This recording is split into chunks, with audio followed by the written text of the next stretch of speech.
Alis oh. Oh, palisan na. Sige. Ako nang bahala dyan.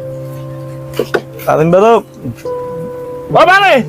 No time no siya. Ngayon lang tayo nagkita. Oo nga, may sadya sana ako sa'yo, pare. O pare, ano yun? Oo nga, naiya ako, pare. Sige na pare, sabihin mo na. Umulan. Mangungutang sana ako sa'yo, pare. Pangungutang ka. Sige nga pare, dito pag-usapan muna natin nga pare. Ano? Okay, pre, salamat. Pasok na kami, muulan. Tara na, Sige. pasok tayo dito, nak. Upo ka dito. Pag-usapan natin yan. Ikaw! Bakit mga anak? Kilala nyo ba to? Opo, tay. Kilala po namin siya. Siya po yung kumukuha ng pera namin ni ate. Kada papasok kami, may kasama pa po siyang isa. Pare, ano ba yung anak mo pare? Siya palang kumukuha ng pera ng mga anak ko eh. Kaya kada uwi pala itong mga anak ko, gutom eh. Bakit ganyan yung anak mo pare? Baka may problema naman kayo sa bahay niyo pare. Kaya ganyan yung anak mo.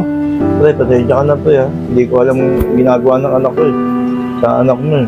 Oli, totoo ba yung sinasabi ng mga anak mo, paring Barok, na kinukuha niyo yung pera nila?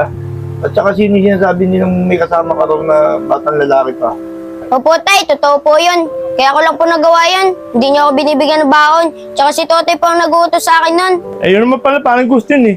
Kaya pala nagagawa ng anak mo yun dahil may pagkukulang ka sa kanya.